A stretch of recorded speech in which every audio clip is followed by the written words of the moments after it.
Welcome to the Prophecy Club. Our topic today is internal revolution starting soon, and a second topic, how to spot a communist. I had someone recently ask me, isn't this terribly negative? I mean, how do you keep from getting depressed? Well, frankly, I'm excited to bring it to you. I love doing this, but every once in a while, I feel like I need to kind of get in prayer, just sit and stare at the walls, or take a vacation or something. Yeah, sometimes it's pretty tough. I've got some information for you today that, frankly, is a little depressing. I hate to see my nation fall apart, just like the prophecies, especially Dimitri Duduman's prophecy, coming to pass today, and I see it, and I think you see it too. Okay, Russia mocks Donald Trump's America. Civil war is coming. Who said that?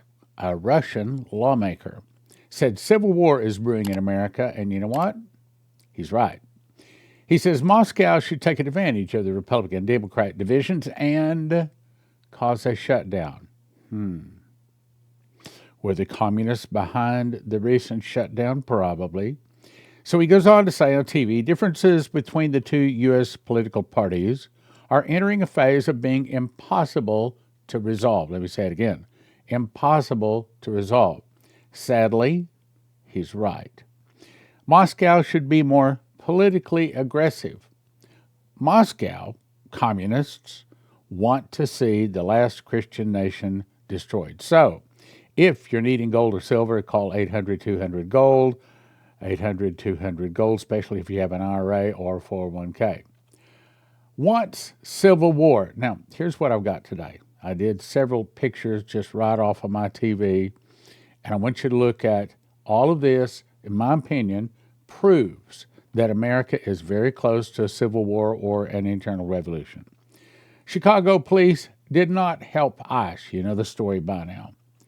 Secession. Mother Jones, it's time for soft secession. So they're talking about splitting our nation, some of the states peeling away. Sad to say, that is one of the prophecies. Deep in the heart of Texas, independence fervor in Austin, more rallies planned. And you recall Chris Reed, if you drop down to number 5, American Pieces, subtitled More States Secede from the Nation in Rebellion to the Federal Government. I used to think that that would be the Republicans pulling away from the Democratic leadership. But now I see that Christians are a whole lot more patient than the sinners. So the sinners are angry at Trump trying to save this nation. Started by the communists. Now I've got two pictures on this, kind of similar, but they're both saying started by the communists. Democrat calling for the death of a Republican. This guy on the right actually put that in I believe it was a text or a tweet, something like that. Anyway, communist training for revolution. Okay, so, when you get people out trying or actually practicing for the overthrow of a government, that's pretty serious. Again, I got a second picture on that. So in this, the guest says, and this is the part I want you to pay attention to, and the left continues to fuel this insanity hysteria that the federal government is somehow an illegitimate force. And it's okay to oppose ICE. So what they do is they lay the gasoline and the matches out, and they get people spun up, and they hope that someone does what they want them to do, which is burn the place down because they can't get their way, and we're not putting up with it. I'm going to explain that, where that thought comes from. This can be a really awesome program, I have to say. And if you try that here, you'll end up in handcuffs. Then the host again says, they pour the gasoline, the match get lit, and then they say, hands off, we had nothing to do with this. Here's another video, and I want you to pay attention to that part of it. Notice that part. Recent tweet from Newsom's press office, and this is what is said in the tweet. Kristi Noem is going to have a bad day today. You're welcome, America. Now, I know this was referred over to the Secret Service. I don't know the intention there, but I do know the climate right now. Right. No, that's exactly what I was shocked when I saw that. That's the exact same rhetoric we saw leading up to the assassination of Charlie Kirk just a little over a week ago. And for the governor to do that and send that out was completely reckless. And we don't know the intent, and we don't know how that's going to be received by left-wing extremists. So I made the referral to the Secret Service out here in California. They're going to do a full threat assessment, and they're going to see if there's any danger to the secretary. They're charged with keeping her protected. Bill, I don't want to talk about this from a political aspect, but as someone that sees a lot of the intelligence, sees a lot of the cases, can you just talk about the threat level right now against elected officials, against ICE officers, against people that are conservatives right now? It's higher than ever. I was in the legislature before. It was just commonplace to receive threats. It's just become part of what's expected. But our agents, our men and women who did not sign up to run for office, they signed up to protect our communities, don't deserve this. Assaults against them are up over 1,000%. We filed almost 100 cases for either assault or interference. And the left continues to fuel this insanity, hysteria, that the federal government is somehow an illegitimate force and it's okay to oppose ICE. So what they do is they lay the gasoline and the matches out, and they get people spun up, and they hope that someone does what they want them to do, which is burn the place down because they can't get their way. And we're not putting up with it. And if you try that here, you'll end up in handcuffs. Yeah, they pour the gasoline, the match gets lit, and then they say, hands off. We had nothing to do with this. Here's another video, same evening. Watch what it says. Time with us, sabotaging America. That's the focus of tonight's angle. All right, if the not-so-esteemed Saul Alinsky were alive today, he'd be smiling. His book, Rules for Radicals, laid out a step-by-step blueprint for destabilizing America. Pick the target, freeze it, personalize it, polarize it. Demonize your opponent, protect the mob, overwhelm the system until it breaks. And this week, we saw it on full display in Chicago, where the mayor there has clearly joined the radicals' cause. The right wing in this country wants a rematch of the Civil War. I want that to sit in right now, because the President of the United States of America has declared war on the people of Chicago and people across America. Now let's go to one of the most famous books out there for communists, first published in 1971, called Rules for Radicals by Saul Alinsky. It's called A Counsel to Help Young Radicals on How to Destroy a Christian Nation. Basically, that's what it is. Now, I looked up, these are the abbreviated rules. I want you to look at them. We'll read through them because I'm about to play something from the Chicago mayor, and I want you to ask yourself, how many of these rules is he following? How many of these things, these points, is he using to try to destroy our Christian nation? 1, power is not only what you have, but what the enemy thinks you have. Never go outside of your expertise of your people. Whenever possible, go outside of the expertise of the enemy. Don't we see them doing that? Make the enemy live up to its own book of rules. In other words, what it's saying, make Christians live up to their Christian Bible, and of course no one can. So that makes us look bad, and they use that against us. You'll see. Ridicule is a man's most potent weapon. What do you mean ridicule? Well, they call us racist. They call us black haters and communists and Hitlers. And okay, they are the ones that throw the names, and that is where they get to. I'll read it again. Ridicule is a man's most potent weapon. See, the Christians, we don't call people names, but that's exactly what the communists do. That's rule number 5. Rule number 6, a good tactic is one your people enjoy. Oh, you mean people enjoy burning buildings and causing problems? Yes, they do. They love it. I mean, you can see it. They love it. They're willing to die for it. A good tactic that drags on too long becomes a drag. Keep the pressure on. Never give up. Never let up. Well, don't we see that? I mean, because the Christians, we tend to sit down. We tend not to fight. But the goats, I mean, that's why they call them goats, because they never give up. They're always fighting. You turn your back on a goat, literally. If you turn your back on a goat, they will butt you in the rear end. The threat is usually more terrifying than the thing itself. In other words, always attack, never give up, and watch this next one. If you push a negative hard enough, it will push through and become a positive. I think Hitler said it another way, that if you tell a lie often enough, before long they start to believe it. The price of a successful attack is a constructive alternative. So basically, let's destroy the Christians, let's destroy the Christian Bible, let's destroy everything Christian until finally we get a little bit of a victory in there. Last one, number 12, pick the target, freeze it, personalize it, and polarize it. Now, I'm going to read I'll get part of it. Part of a recent speech that Brandon Johnson, mayor of Chicago, just said yesterday. And I want you to look and see how many of these rules he is following. Okay, so here we go. Now, I'm going to move fast, okay? On Wednesday, federal immigration agents raided an apartment building in the South Shore community in the middle of the night. Well, that's the best time to try to catch the bad guys, right?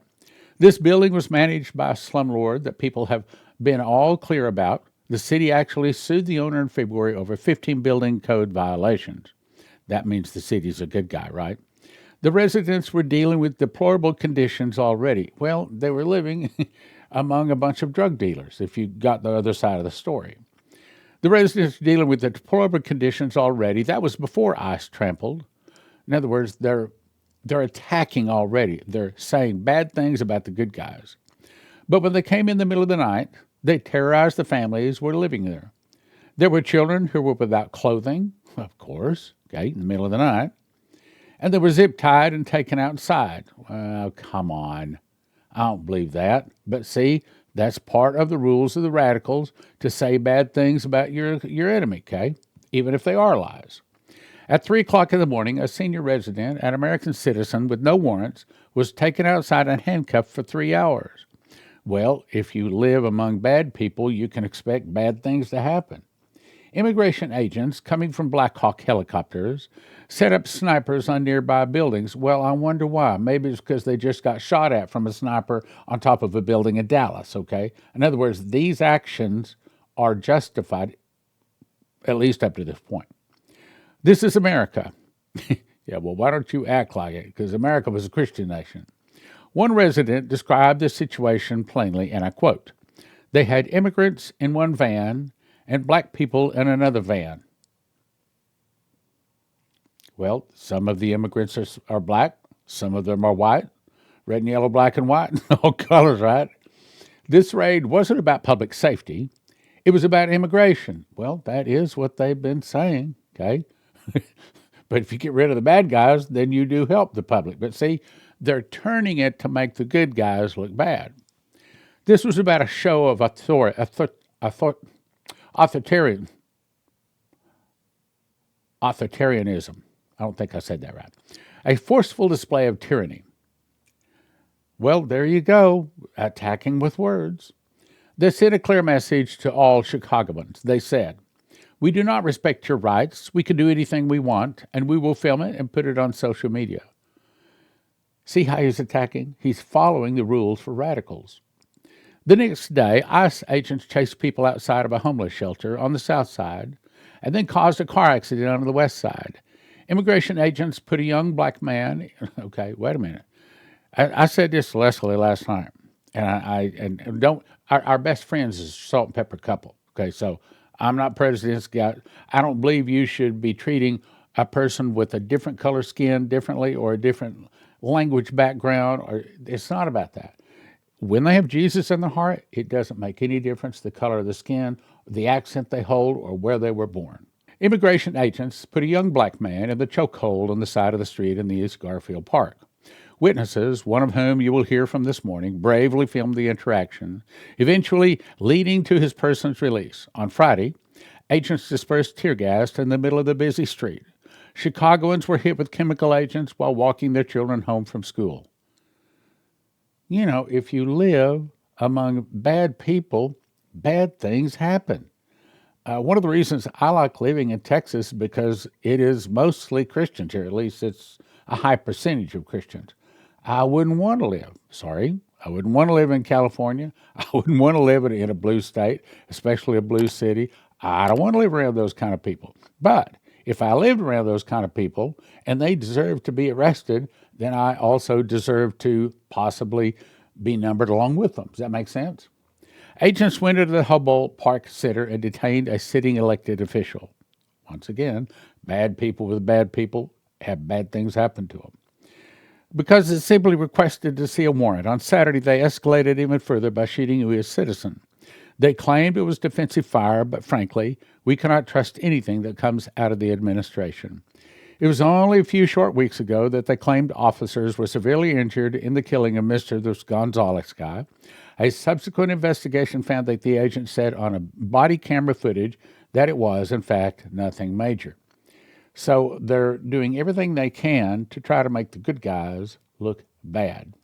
That's part of the rules. We have a rogue, reckless group of heavily armed individuals roaming throughout our city who are not accountable to the people of Chicago. Well, because the people of Chicago won't clean up the city, okay? Neither the police or the law enforcement or the attorneys, say it that way. Their actions put all Chicagoans at risk. Well, if Chicago would fix Chicago, you wouldn't need to have the ICE in there, okay? Matter of fact, if Biden had to let all of the evil people in, you wouldn't have to have the ICE coming out, rooting them out, okay? But again, see, they do bad things, and then when we try to fix it, they point at us, and they call us names. When the protesters confronted federal immigration agents on Saturday, they were met with pepper balls and more repression. Well, better pepper balls than lead bullets, right? CPD responded to attempt to de-escalate the situation. And ICE tear-gassed our police officers. I don't believe that. Now, we do know that tear gas blows in all directions, just like the wind. So you put a tear gas out here and they wind up throwing it back on the police. So sometimes bad things happen to good people when they're in bad places, okay? Chicago Police Department officers is now how we make our sisters safer. I'm calling for a full investigation into this incident and to all the brutality that we've seen over the past week. They're taking police resources that should be in our neighborhoods, serving Chicagoans, and diverting them to deal with the chaos that they are causing. Well, if you would fix your own problem, then you wouldn't have to have the feds in to fix your problem, okay? We need ICE out of our city, yeah, so that you can make the whole city communist and the whole thing fall apart. Kind of feels good to finally air what I really think about this stuff. And by the way, I apologize in advance. I do not mean to offend anybody, but, you know, I live in Texas, and I'm a radical Christian, okay? So these actions tell us the simple truth. If we allow this administration to take away due process for anyone, we will allow them to take away due process for everyone. They told us that this was about the worst of the worst. In reality, they're going after anyone who objects to families being ripped apart and community members being disappeared. I just don't believe it. I don't believe it. I think he's lying. ICE lies. ICE lies. Well, yeah, okay. Many years ago, when I was 18 years old, I was a police officer for a brief period of time. I saw some police officers do some wrong things. They're not perfect. But I also have seen some good people in high places do some bad things too. So that's the reason Jesus came and died on the cross, because we all have imperfections. ICE lies and people die. We cannot allow this to continue. Now, that's a big phrase. We cannot allow this to continue. Well, Mr. Mayor, what are you going to do about it? Well, I'll tell you what I'm going to do about it. I'm going to call up a bunch of all of the bad sort, and I'm going to get the bad sort angry and stir them up to kill you. Well, I didn't exactly say that, but we know that's where it's going. We must take action more drastic than what we have taken before. Internal revolution? Because what we're seeing is a more radical attempt to undermine our democracy. Okay, first of all, America is not a democracy. To the republic for which it stands, we are a republic. That's one of the things you see in all of the Democrats, all of the communists. They refer to us as a democracy. Why? because democracy is mob rule. It's whatever the most people want, that's what they get. That's not a republic. A republic is a group of people that have set down a set of laws and they expect everyone to obey those laws. A democracy is where the mob rules. That's what they want, but that's not what our nation was set up to be. I'm kind of enjoying this. Today, we're signing an executive order aimed at reining in this out-of-control administration. That's a lie. The order established ice-free zones. I'm not an expert, but I don't think he's going to get by with that. That means that city property and unwilling private businesses will no longer serve as staging grounds for these raids. Our school parking lots are not for ICE to unload their weapons. They are for Chicagoans who drop their kids off to learn. Our libraries are not for ICE to prepare for a raid. They're for Chicagoans to read and relax. Our parks are not for ICE to set up checkpoints. They are for Chicagoans to play and enjoy. Well, if you would do your job, and if you round up the bad guys, if you put the Bible back in the schools, you wouldn't have this problem. Private establishments can partner with us to make clear that private property is private property, and ICE cannot enter establishments without a valid warrant. Well, I question that. That's probably wrong. Private entities may voluntarily choose to display signage to designate the property as part of a citywide network of community spaces that stand together in affirming the safety, dignity, and belonging of all of our residents. In other words, ICE can't go there. Well, my guess is that the ICE will just ignore them. If there's a bad guy there, they're going to go and they're going to find him.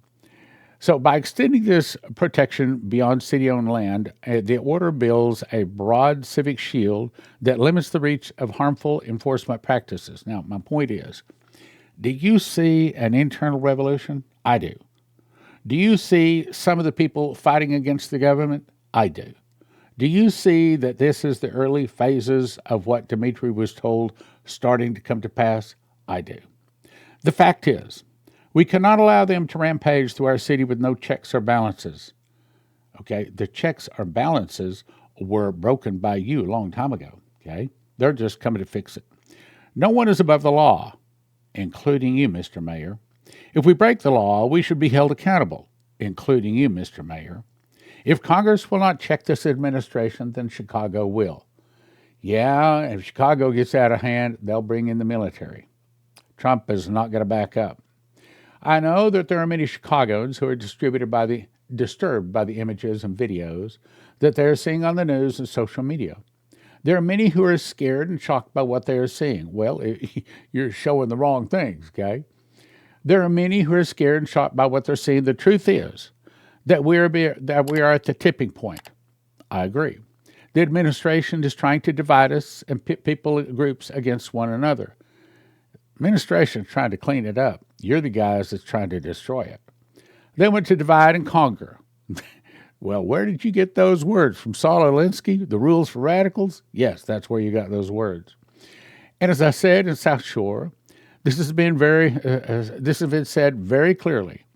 Black people in one van and immigrants in another. Okay, does it matter? They're probably just concerned with getting people into the car and getting them out of there. They're not saying, oh, no, that's the black van, that's the brown van. Okay, but again, this is part of them using the words to make good people look bad, okay? Black, brown, white, Asian, young, old, north side, west side, south side, we must all put aside our differences. Well, yes, Mr. Mayor, we should, because you're not. And defend one another. Okay, he's calling for civil war. He's calling for an internal revolution. Because if we allow this to continue unchecked, by the time we realize what's happening, it'll be too late. It was too late back in 1963 when they took prayer and Bible out of the schools. That's what we're experiencing today. This executive order is a step toward revolution, in my opinion, and it's calling for the basic rule of law. In the coming days and weeks, we may be punished, if not forced, to take even more dramatic action if this administration continues to escalate and provoke our people. Okay. Those words are making people angry. These words are starting an internal revolution. In closing, Last night I spoke with the governor, and he informed me that the Trump administration is deploying the Texas National Guard to our city. Hooah! We shall speak to our response today. We'll do that with the governor, as well as the Attorney General. For now, let me just say that we are unequivocally going to continue to reject the military occupation of our city. Internal revolution. As I can tell you, them Texas boys, they ain't going to put up with it. They're going to come in and they're going to set things right. Why I live in Texas. The Trump administration must end the war in Chicago. The Trump administration must end the war against Americans, must end its attempt to dismantle our democracy. It's not a democracy, it's a republic. Right as we are making historic progress in the reducing violence, the Trump administration is seeking to destabilize our city by getting the bad guys out. Okay, so stabilization is when the bad guys are everywhere and destroying everything. That's what they want. And provoke chaos. We said that you would use ICE as a pretext to send in the National Guard. Well, if you will clean it up, he won't have to send the National Guard in.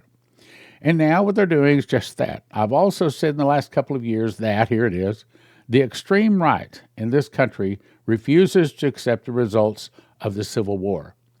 Oh, really? They've repeatedly called for a rematch. But in the coming weeks, will we use this opportunity to build greater resistance? He is calling for a civil war, an internal revolution. Chicagoans are clear. Militarizing our troops in our city as justification to further escalate the war in Chicago will not be tolerated. So we're not going to put up with what Trump and his administration is doing to try to clean up, get the bad guys out. We're going to get more bad guys. We're going to get the bad guys, some of the people fighting against the government will be busy with internal problems. Then from the oceans, Russia, Cuba. Okay, I just read that Russia is saying, hey, I'm seeing an internal revolution in America. I'm telling you, Dimitri's prophecy is real, and we're seeing it come to pass. The past teaches us that just because let me skip on. I got to read this. I got to get through it. So this is the rest of Saul Alinsky's rules for radicals. Power is not only what you have, but what the enemy thinks you have. Now, this is the rest of the rule. Leverage perception to amplify your influence, making opponents believe you're stronger than you might be. That's what the guy's doing. Never go outside the expertise of your people. Build confidence and momentum by focusing on issues and tactics your group understands and can execute effectively. He's stirring up trouble. Whenever possible, go outside the expertise of the enemy. Force opponents into unfamiliar territory where they're less competent, creating confusion and weakness. All of this is to destroy the Christian nation. Make the enemy live up to its own book, the Bible, of rules. Well, nobody can live up to all the rules, as Jesus said, okay? Hold opponents accountable to their stated principles, exposing hypocrisy. So this is specifically attacking Christians in the Bible. Ridicule is man's most potent weapon. Ridicule, as in you're a Nazi, you're racist, you're Hitler, okay? Those are the kind of words they use all the time. Ridicule is man's most potent weapon. Use humor and mockery. Look at this. Mockery to undermine opponents, as it's difficult for them to counter without appearing weak. Okay? You Nazi. You're racist. Okay? How do you prove someone that you're not a racist? Think about that. How do you prove to someone that you're not a Nazi? Okay? Think about it. So when those words are said, the average Christian, it hurts our feelings. We don't like that, because that's not who we really are. A good tactic is one your people enjoy. Burning buildings, breaking things. A tactic that drags on too long becomes a drag. Keep the pressure on, just like we saw them do Trump. And for the first time, the left is beginning to discover that there's someone on the right, Donald Trump, that's willing to fight back. And there's like some 50 lawsuits going on, I think I heard the other day right now. The threat is usually more terrifying than the thing itself. So even if you don't think you're going to win, continue to fight. The fear of what you might do can be more effective than the action itself, as imagination amplifies the threat. We Christians tend not to want to fight. We tend to want to get along and everybody happy. The major premise for tactics is the development of operations that will maintain a constant pressure upon the opposition. Sustained strategic operations keep opponents off balance and reactive. This is what they're doing. If you push a negative hard enough, it will push through and become a positive. In other words, even if you're a bad guy and you're doing bad things, and the Christians don't continue to fight, then you get a little bit of a victory, is what he's saying. The price of successful attack is constructive alternative. Always have a solution ready to fill the void left by discrediting or dismantling the opposition's position. Pick the target, freeze it, personalize it, and polarize it. Focus on a single, Donald Trump, identifiable target or person or institution. Isolate it like they did Donald Trump, good example. Make it the symbol, Charlie Kirk, and problem, and polarize the issue to rally support. He's the problem. So we got rid of Charlie Kirk. Now we've got to get rid of Donald Trump. That's their objective. That's what they think. So I think that it's been a really good program. So may I suggest you send this out to other people?